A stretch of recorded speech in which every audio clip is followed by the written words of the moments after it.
인류가 농경생활을 시작하면서 인간의 희망과 불안은 농작물 수확에 초점이 맞춰지게 되었습니다. 농작물의 수확은 우기와 건기의 규칙적인 변화에 의존하고 있습니다. 식물이 봄에는 생동하고 겨울에 시드는 이유를 설명하기 위해 성장과 생조금과 세생에 끝없는 순환에 대한 신화들이 생겨났습니다. 신들이 서로 싸우는 이야기를 통해 계절의 변화를 극적으로 표현하고 그 영원한 순환 속에서 신들 사이에 벌어진 사례와 납치의 드라마를 발견했습니다. 농경의 기원, 신의 납치와 부재, 신의 사례와 부활 순으로 알아보겠습니다. 세계의 많은 신화에서는 인간이 자연에서 살아갈 수 있도록 신들이 여러가지 지혜를 인간에게 가르쳐주고 있습니다. 그리고 신들 중에는 농경의 신과 곡물의 신, 풍류의 신들이 있어서 인간들을 도와주고 있습니다. 농경의 기원과 농작물의 기원에 대한 신화를 알아보겠습니다. 중국 신화에서는 농업의 신이 있습니다. 대표적으로 신농과 후직이 있는데 이 신들은 사람들에게 처음으로 농사 짓는 법을 알려주었습니다. 우리나라에 이제 선농단이 있는데 이 선농단은 조선시대 임금이 태조 때부터 춘분과 추분에 한 해의 풍년을 기원하며 신농과 후직에게 제사를 지내던 곳입니다.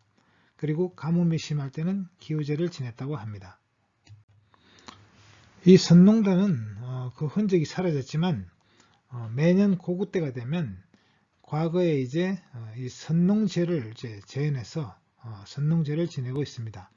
그래서 선농제에서는 옛 복장을 갖춘 이들이 임금의 행차에서부터 제사까지의 과정을 재현하고 또 선농단에서 유래한 음식으로 설렁탕이 있습니다. 그것을 요즘 설렁탕이라고 부르는데 이 행사를 관장하는 사람들에게 관람하는 사람들에게 제공한다고 합니다.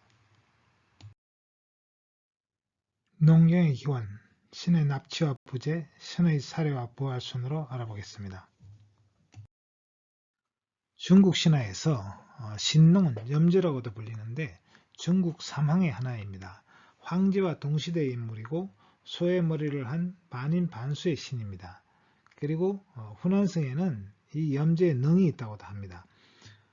불의 신이자 농의 신입니다. 농경을 처음으로 사람들에게 가르쳤고 쟁기를 발명하여 사람들에게 사용법을 가르쳐 주었습니다. 불의 신으로 숭배되기도 하는데 아마도 화전에 의한 농업기술을 가르치지 않았나 이렇게 생각됩니다. 그리고 농업과 의학의 신인데 농업기술과 약재로 질병을 치료하는 의술을 가르쳤습니다. 흔히 보면 벽화에는 소머리를 한 채 벼와 약초를 쥐고 있는 것을 볼 수 있습니다. 오늘날의 동양의학은 바로 염제로부터 시작되었다 이렇게 말할 수 있습니다. 후직은 중국 신화에 나오는 기장의 왕입니다. 그리고 전설상어의 주나라의 시조이기도 하고요. 풍류와 수학을 관장하는 신입니다. 그리고 순임금 때에는 농업장관을 지냈다고 합니다. 그러니까 이 후직이라는 것은 하나의 관직입니다. 농사에 관한 행정을 맡았던 관직의 명칭이라고 합니다. 농사법을 개발하고 농기구도 사용하기 편리하게 만들었습니다. 다음은 농작물의 기원에 대한 신화를 알아보겠습니다. 농작물의 유래와 재배 경위를 설명해주는 신화는 세계 각지에서 다양하게 전해져 오고 있습니다만 크게 두 가지 유형으로 구분해 볼 수 있습니다. 첫 번째는 하이누레형입니다. 태초에 어떤 신적인 존재가 죽어서 그 시체로부터 갖가지 작물이 생겨났다는 것입니다. 이것은 이제 화전에서 감자와 바나나와 같은 작물을 재배하는 원시적 농견의 기반이 되는 그런 신화가 되겠습니다. 그리고 프로메테우스형은 이제 태고 쪽에 청계로부터 곡물의 씨를 누군가 훔쳐서 인류에게 전해졌다는 것이죠. 그래서 곡물을 재배하는 농경 문화와 더불어 발생했습니다. 자, 이렇게 이제 두 가지 용어로 신화를 구분하는 사람은 독일의 민족학자 옌센입니다. 과학적으로 농작물의 기원을 보면 인류는 작물의 생산성을 높이고 이제 가장 많은 영양가를 얻기 위해서 가장 강한 식물만을 골라서 재배했습니다. 이것을 육종이라고 하죠. 그래서 여러 세대에 걸쳐서 계속 되풀이하니까 점점 이제 유전자가 바뀐 것이죠. 그래서 이제 원래 모습과 달라지기 시작했습니다. 식용이 가능하다고 알려진 이제 식물은 한 2만여 종이 되는데 인류가 이제 그 중에 3,000종만을 먹고 있다고 합니다. 그리고 농작물로 재배한 것은 200여 종에 불과하다고 합니다. 그렇지만 또 이 재배 식물 중에서 전 인류의 거의 75%가 먹고 있는 식물은 불과 12종에 불과하다고 합니다. 그 작물들이 바로 감자, 벼, 밀, 사탕수수, 대두, 바나나, 옥수수, 기장, 콩, 고구마가 이제 12가지 주요 농작물이 되겠습니다. 그렇다면 인류는 무엇을 먹었을까요? 그리고 어떻게 살았을까요? 고고학적으로 이제 식물과 동물의 유물로부터 그 정보를 얻어낼 수 있는데 최근에 이제 고고학적 연구로 농업의 발생에 대한 지식이 확대되고 있습니다. 그동안 이제 돌로 만들어졌던 이런 도구들, 석기라든지 이런 도구들은 파괴되지 않지만 먹거리는 이제 쉽게 썩고 또 이상적인 환경에 있을 때만 보존이 되기 때문에 그 증거를 찾기는 어렵습니다. 그나마 이제 찾을 수 있는 곳은 건조한 지역에서 또는 동굴 속에서 발견되는 것들입니다. 하지만 이제 그동안 축적된 이런 증거들은 농업이 바로 초승달, 비옥한 초승달 지역에서 시작될 것이라는 점을 시사하고 있습니다. 한때는 이제 이것이 그 계곡에서 시작되었다고 생각했지만 그보다는 근처의 좀 비가 적은 산악지대에 있을 가능성이 높은 것으로 보이고 있습니다. 신의 납치와 부재 신화를 알아보겠습니다. 대표적으로 그리스 신화에 나오는 페르세포네 신화와 그리고 북유럽 신화의 에이둔의 신화를 보도록 하겠습니다. 신들이 납치되는 이야기는 세계 여러 신화에 나옵니다. 대표적으로 그리스 신화에 나오는 페르세포네는 하데스에게 납치됐습니다. 그리고 북유럽 신화에 나오는 이둔이라는 여신은 역시 그 요툰이라는 이제 거인에게 납치됩니다. 또 오스트레일리아 신화에 보면은 비의 신 바라가 열풍의 신 마마리가에게 납치되는 이야기가 등장하고 있습니다. 그리스 신화에서 페르세포네는 곡물과 땅의 여신인 데메테르의 딸입니다. 코레라고도 하는데 처녀라는 뜻입니다. 니사의 꽃밭에서 친구들과 꽃을 따고 있다가 하데스에게 납치되었습니다. 슬픔에 잠겨있던 데메테르는 하데스에게 납치됐다는 사실을 알고 제우스에게 구해달라고 요청하였습니다. 형인 하데스를 결혼시키기 위해서 모른 체하고 있던 제우스는 데메테르에게 페르세포네가 명계에서 아무것도 먹지 않았다면 구할 수 있고 그렇지 않은 경우에는 구할 수 없다는 조건으로 헤르메스를 명계로 보냈습니다. 하데스는 페르세포네에게 성류를 내밀면서 집으로 보내주겠다고 하였습니다. 페르세포네는 기쁜 나머지 성류를 먹었고 이로 인해서 하데스의 아내가 되었습니다. 그러나 딸을 돌려달라는 데메테르의 요청이 강경하였으므로 제우스는 1년 가운데 4개월은 명계에서 지내고 나머지 기간은 땅 위에서 어머니와 함께 지내도록 중재하였습니다. 그래도 데메테르는 화가 풀리지 않았고 페르세포네가 지하세계에 있는 동안에는 아무 일도 하지 않았습니다. 이로써 페르세포네가 명계에 있는 동안에는 곡식이 자라지 않고 땅의 생기가 사라졌으며 땅 위로 올라오면 땅도 생기를 되찾아 초목이 되살아나고 곡식이 열매를 맺게 되었다고 합니다. 그리스 신화에서 데메테르는 곡물과 수확의 여신입니다. 로마 신화에서는 케레스에 해당합니다. 고대 그리스에서는 테스모포리아라는 축제가 있었는데 이 축제는 곡식과 농업의 신인 데메테르를 기리는 축제입니다. 기혼 여성들만 참여할 수 있었다고 하는데요. 고대 그리스 여러 도시에서 보리 파종기에 열린 제전이라고 합니다. 건기가 끝나고 난 후인 10월 중순경부터 사흘 동안 열렸으며 그리스는 전형적인 지중해성 기후에 속합니다. 이때가 그래서 6월부터 9월까지 거의 넉 달에 걸쳐 바다 건너 아프리카 사막에서 뜨겁고 메마른 바람만 불어와서 여름에 비가 거의 오지 않습니다. 그래서 여기서 건기라고 하는 것은 사실은 겨울이 아니라 여름입니다. 결국 곡물이 자라지 않는 건 겨울이 아니라 바로 건기인 여름이 되겠습니다. 그리고 산과 들에 있는 식물들은 말라 비틀어져 가는데 10월이 되면서 그 열기가 식게 됩니다. 그리고 그 이후에 이제 비가 오면서 이제 농작물이 자랄 수 있게 되는 것이죠. 북유럽 신화에도 여신이 납치되는 이야기가 나옵니다. 이두는 북유럽 신화에 나오는 청춘의 여신입니다. 사람들을 젊게 만드는 사과를 닮은 사과 바구니를 들고 있는 여신인데 신에다에 따르면 프리그와 오딘의 아들 중 한 명이자 시와 웅변의 신 브라게의 배우자이기도 합니다. 젊음 자체를 주관하는 신이라서 다른 신들과 달리 청춘의 황금사과를 먹지 않아도 영원한 젊음과 생명을 유지할 수 있습니다.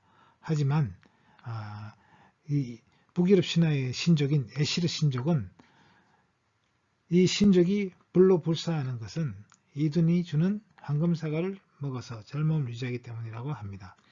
그런데 이둔은 이제 거인 티아치에게 바구니채로 납치를 당해버렸습니다.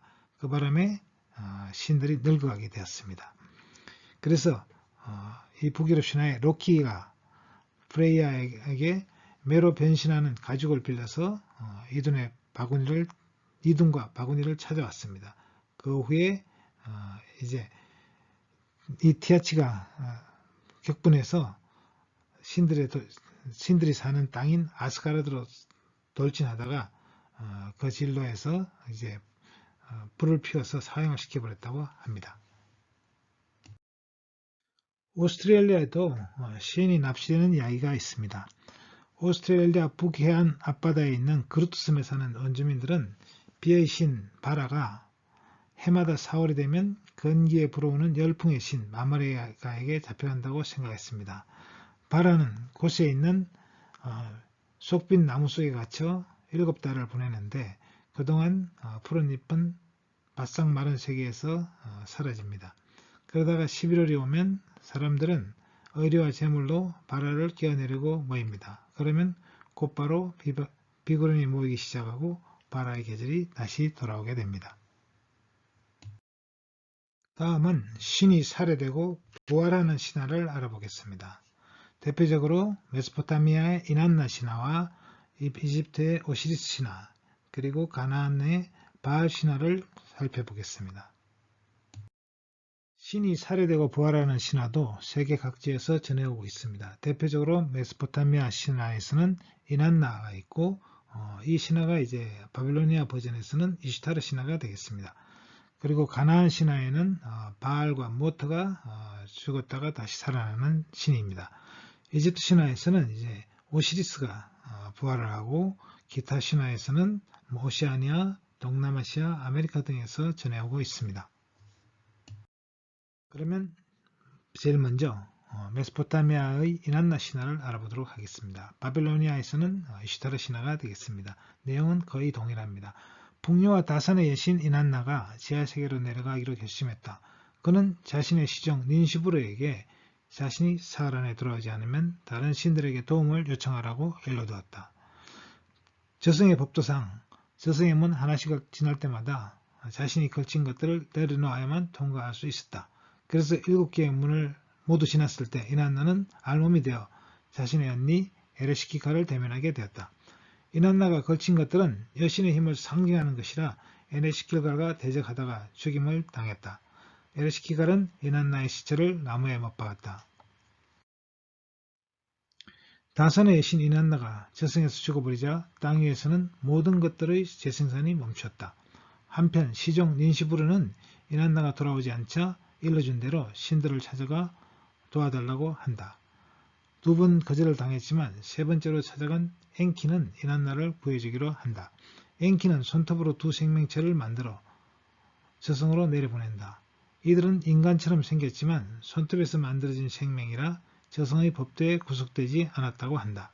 이 생명체들은 에레시키갈 앞에서 곡을 하여 에레시키갈을 달래주고 이에 협족해진 에레시키갈이 소원을 묻자 이난나의 시체를 달라고 한다. 이난나의 시체 위에 엔키가 준 생명수를 뿌리니 이난나가 다시 살아난다. 이난나가 다시 살아나자 저승의 관료들이 들고 일어났다. 저승에 왔다가 살아서 돌아간 사례가 지금껏 없었다는 것이다. 만약 이난나가 다시 땅 위로 가고 싶다면 대체자로 저승에 누구라도 대신 머물러야 한다는 조건을 내걸었다. 이난나는 자신의 대체자를 찾았는데 자신의 남편 두무지가 자신이 사라졌는데도 찾지 않는 것을 보고 두무지를 대체자로 저승에 보낸다. 그러자 두무지의 누나 게시티난나가 자신도 저승에 가서 일수를 채우겠다고 자원하여 풍요의 신 두무지와 포도의 신 게시티난나가 번갈아 가면서 일정 기간만큼 저승에 머물게 된다. 이 때문에 곡식과 과일이 잘 열리는 계절과 그렇지 않은 계절이 생겼다고 설명한다.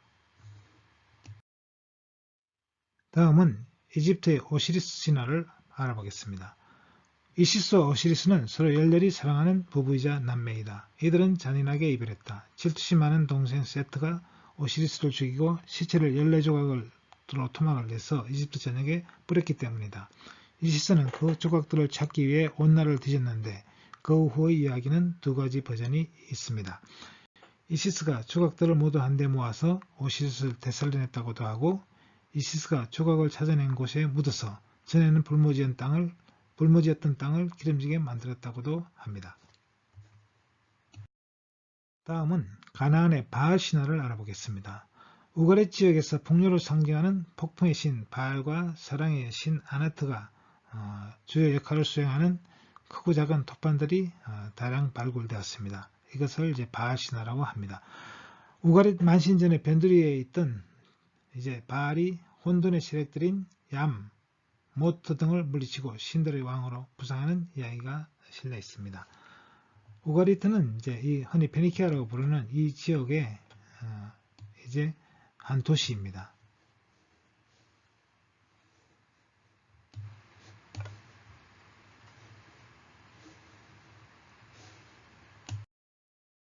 그러면 바알 신화를 살펴보도록 하겠습니다. 가나안의 최고신 엘이 신들의 세계에서 새로운 세력으로 부상하는 얌을 위해 기능의 신인 코타르에게 그의 집을 지어주게 함으로써 얌과 바알 사이에 긴장이 발생한다. 얌이 전령을 보내어 바알의 인도를 요구하자 엘을 포함한 대다수의 신들은 두려움에 떨면서 바알의 인도를 획책한다.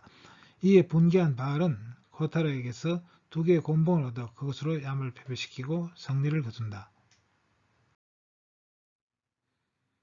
바알은 얌에게 승리를 거둔 후 신들이 베풀어준 연회에 참석하게 되고 아나트는 그 연회에서 바알의 신전 건축 의도를 전해듣는다. 이에 아나트는 엘을 찾아가게 되고 우여곡절 끝에 엘에게서 바알의 집을 건축하라는 승낙을 얻어낸다.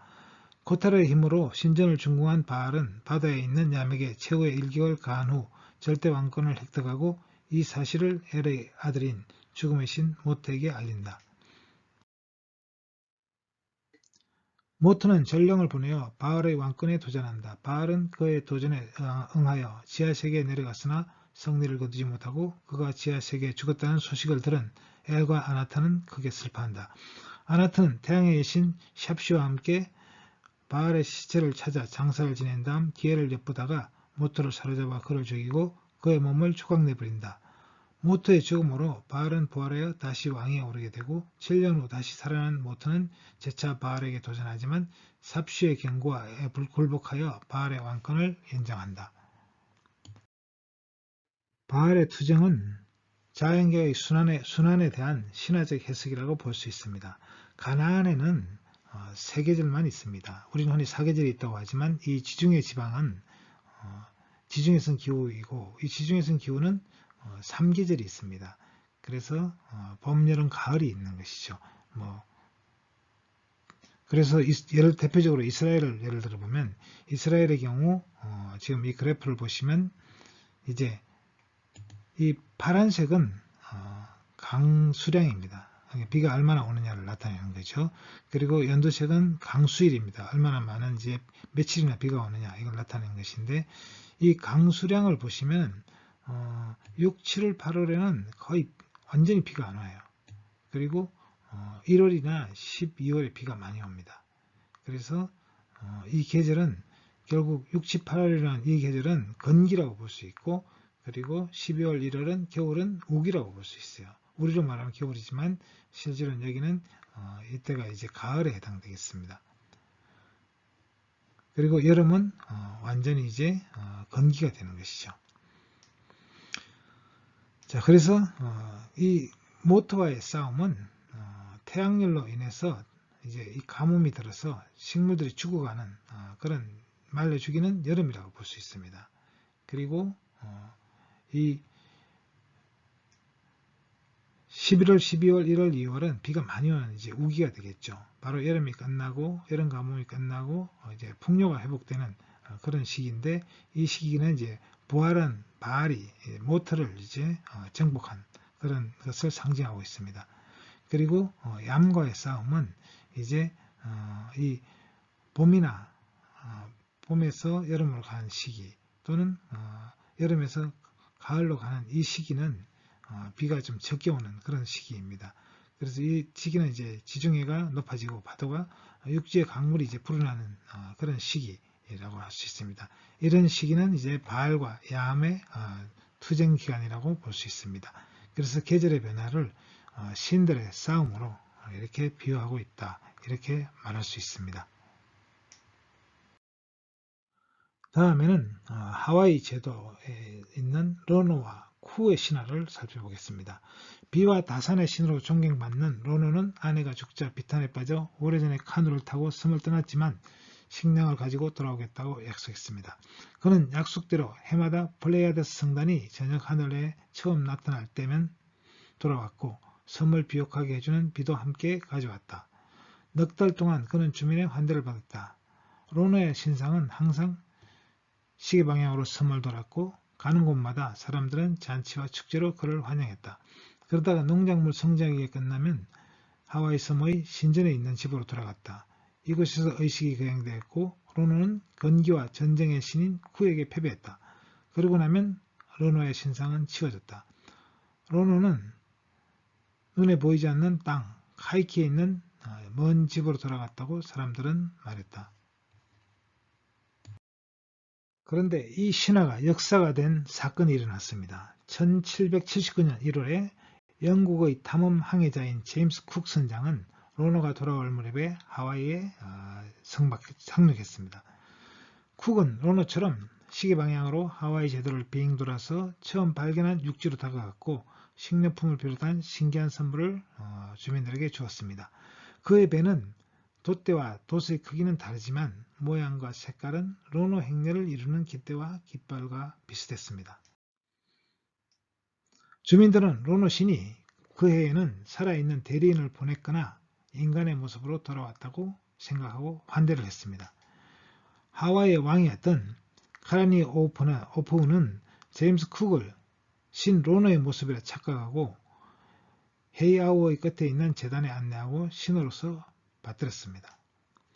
제임스 쿡은 선주민의 신으로 받들어지는 것을 몇 번이고 경험하고서는 선주민이 생각하는 대로 연기를 하였습니다. 쿡 일행은 필요한 물자를 배에 싣고 북태평양으로 향하였으나 폭풍에 돛대가 손상되어 다시 하와이의 섬에 돌아와서 수선하려고 했습니다. 섬 사람들은 성난 얼굴로 쿡을 맞이했습니다. 로노가 떠나자마자 이렇게 되돌아온 적은 들어본 적도 없은 일이었기 때문입니다. 이것은 계절의 순환을 위협할 뿐만 아니라 통치자의 권위까지도 위협하는 재난이었습니다. 선주민들은 제임스 쿡이 너무도 인간적인 욕망을 가지고 있다며 로노 신이 타는 배가 저렇게 손상될 수 있는가 하는 의문을 가지기 시작하였습니다. 그래서 폭력의 행위가 일어났고 쿡은 칼에 찔려 죽었습니다.